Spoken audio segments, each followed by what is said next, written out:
जय हिंद दोस्तों, स्वागत है आपके अपने YouTube चैनल एसके जी के स्टडी में। दोस्तों, इस वीडियो में प्राचीन भारतीय इतिहास से 30 महत्वपूर्ण सवाल लेकर आया हूं, जो आपके लिए महत्वपूर्ण है। तो चलिए वीडियो शुरू करते हैं। पहला सवाल है, किस गुप्त शासक ने उज्जैन को अपनी दूसरी राजधानी बनाया? तो चंद्रगुप्त द्वितीय ने उज्जैन को अपनी दूसरी राजधानी बनाया। इसका राइट आंसर है ऑप्शन नंबर डी, चंद्रगुप्त द्वितीय।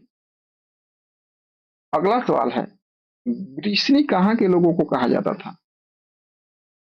तो वृष्णि द्वारिका के लोगों को कहा जाता था। इसका राइट आंसर है ऑप्शन नंबर ए, द्वारिका।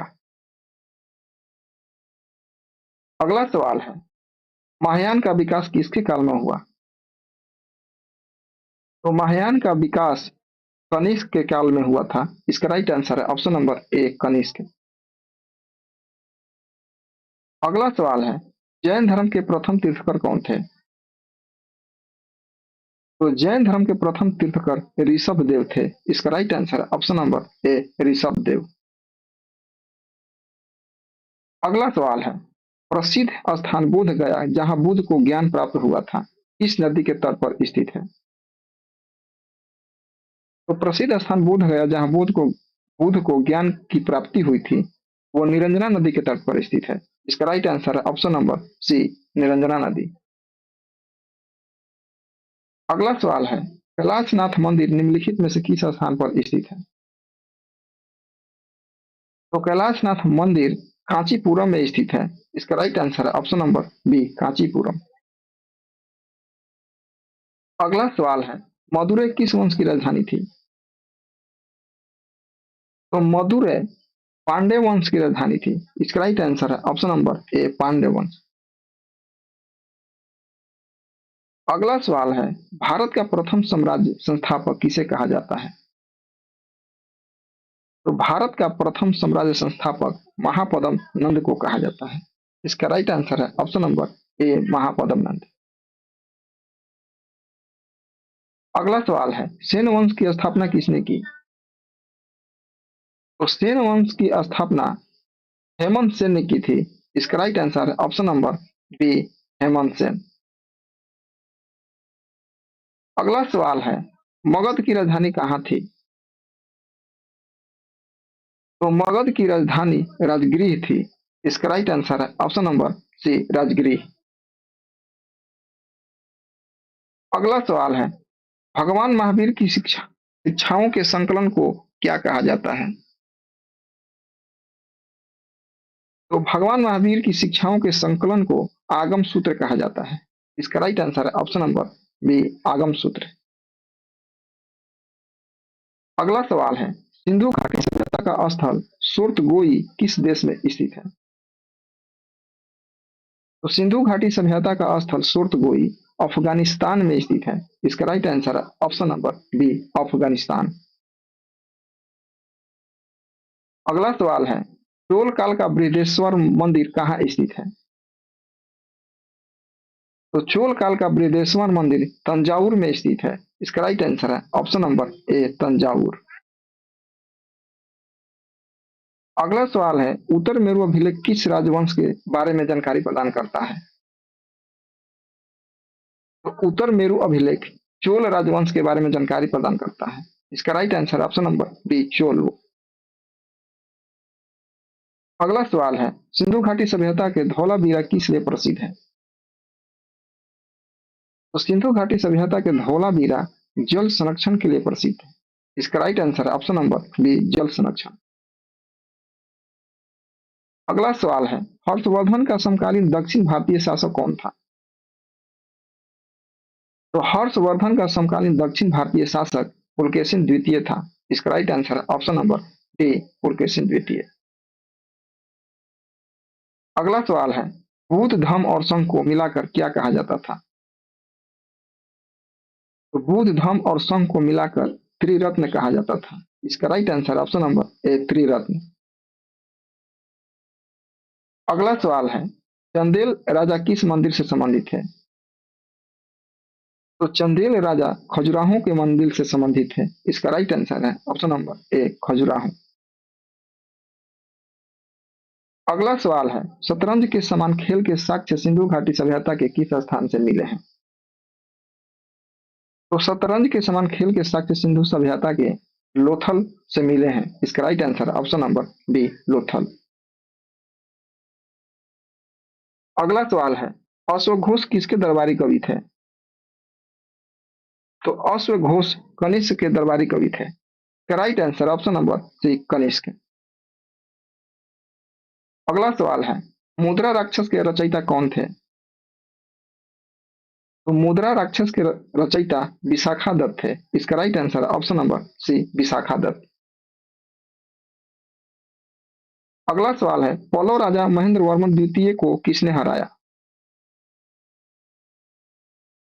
तो पल्लव राजा महेंद्र वर्मन द्वितीय को पुलकेशिन द्वितीय ने हराया था। इसका right answer option number B, Pulakeshin द्वितीय। अगला सवाल है, मत्स्य महाजनपद की राजधानी विराटनगर किस क्षेत्र में थी? तो मत्स्य महाजनपद की राजधानी विराटनगर जयपुर में स्थित थी। इसका राइट आंसर है ऑप्शन नंबर सी, जयपुर। अगला सवाल है, राजा ब्राह्मणों को छोड़कर सबका स्वामी है, यह विचार किसके थे?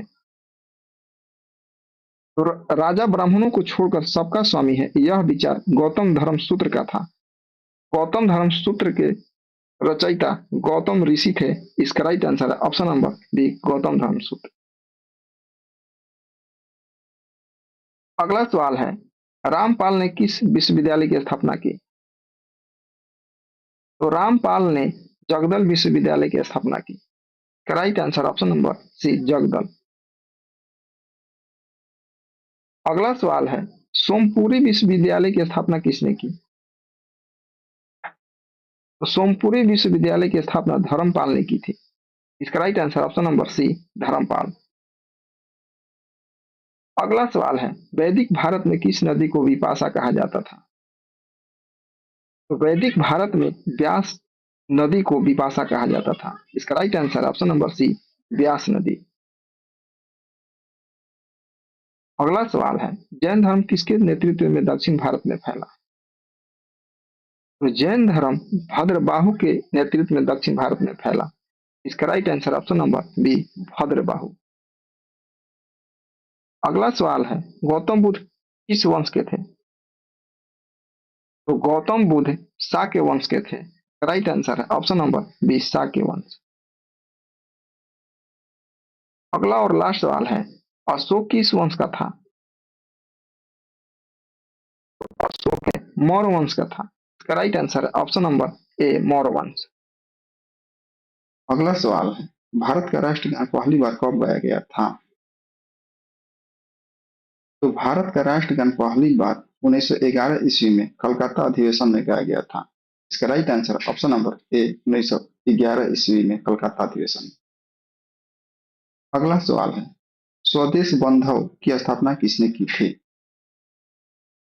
तो स्वदेश बंधव की स्थापना अश्वानी कुमार दत्त ने की थी। इसका right answer option number A, Ashwani Kumar Dutt. अगला सवाल है, भारत में वित्त के विकेंद्रीकरण की प्रक्रिया किसने शुरू की? तो भारत में वित्त के विकेंद्रीकरण की प्रक्रिया लॉर्ड मेयो ने शुरू की थी। इसका right answer option number B, lord Mayo. अगला सवाल है, कोहिनूर हीरा किस खदान से प्राप्त हुआ था? तो कोहिनूर हीरा गोलकुंडा खदान से प्राप्त हुआ था। इसका राइट आंसर ऑप्शन नंबर ए, गोलकुंडा। अगला सवाल है, कम्युनिस्ट मैनिफेस्टो किसने लिखी थी? तो कम्युनिस्ट मैनिफेस्टो कार्ल मार्क्स ने लिखी थी। इसका राइट आंसर है option number B, Karl Marx. अगला सवाल है, गुरुमुखी लिपि किस सिख गुरु के द्वारा शुरू की गई? तो गुरुमुखी लिपि गुरु अंगद द्वारा शुरू की गई थी। इसका राइट आंसर है ऑप्शन नंबर ए, गुरु अंगद। अगला सवाल है, भारत में पुर्तगाली आधिपत्य का प्रथम वायसराय कौन था? तो भारत में पुर्तगाली आधिपत्य का प्रथम वायसराय अल्मीडा था। इसका राइट आंसर है ऑप्शन नंबर बी, अल्मीडा। अगला सवाल है, कांग्रेस की स्थापना 1885 में किस वायसराय के कार्यकाल में हुआ था? तो कांग्रेस की स्थापना 1885 में लॉर्ड डॉफरिन के कार्यकाल में हुआ था। इसका राइट आंसर है ऑप्शन नंबर बी, लॉर्ड डॉफरिन। अगला सवाल है, गांधी जी के सिद्धांतों की नींव क्या थी? तो गांधी जी के सिद्धांतों की नींव नैतिकता थी। इसका राइट आंसर है ऑप्शन नंबर सी, नैतिकता। अगला सवाल है, गणपति त्योहार किसने शुरू किया था? तो गणपति त्योहार लोकमान्य तिलक ने शुरू किए थे। इसका राइट आंसर है ऑप्शन नंबर सी, लोकमान्य तिलक। अगला सवाल है, साबरमती आश्रम की स्थापना महात्मा गांधी ने कब की थी? तो साबरमती आश्रम की स्थापना महात्मा गांधी ने 1915 ईस्वी में की थी। इसका right answer option number C, 1915। अगला सवाल है, भारत में राष्ट्रवाद का पिता किसे माना जाता है? तो भारत में राष्ट्रवाद का पिता राजा राम मोहन राय को माना जाता है। इसका राइट आंसर है ऑप्शन नंबर ए, राजा राम मोहन राय। अगला सवाल है, बंगाल का विभाजन कब रद्द कर दिया गया था? तो बंगाल का विभाजन 1911 ईस्वी में रद्द कर दिया गया था। इसका right answer option number C, 1911 ईस्वी में। अगला सवाल है, स्वतंत्रता आंदोलन के दौरान केसरी नामक समाचार पत्र किसने शुरू किया था? तो स्वतंत्रता आंदोलन के दौरान केसरी नामक समाचार पत्र बाल गंगाधर तिलक ने शुरू किया था। इसका right answer option number B, Bal Gangadhar तिलक। अगला सवाल है, भारत में पहली बार जनगणना कब की गई? तो भारत में पहली बार जनगणना 1872 ईस्वी में शुरू की गई थी। इसका right answer option number B, 1872। अगला सवाल है, बंगाल में पीपली नामक स्थान किस लिए प्रसिद्ध है? तो बंगाल में पीपली नामक स्थान पहली डच फैक्ट्री खुली थी, उसके लिए प्रसिद्ध है। राइट आंसर है ऑप्शन नंबर ए, पहली डच फैक्ट्री। अगला सवाल है, पहले गोलमेज सम्मेलन के दौरान भारत के वायसराय कौन थे? तो पहले गोलमेज सम्मेलन के दौरान भारत के वायसराय लॉर्ड इरविन थे। इसका राइट आंसर है option number B, Lord Irwin. अगला सवाल है, झंडा सत्याग्रह के लिए किस शहर को जाना जाता है? तो झंडा सत्याग्रह के लिए नागपुर शहर को जाना जाता है। इसका राइट आंसर है ऑप्शन नंबर बी, नागपुर।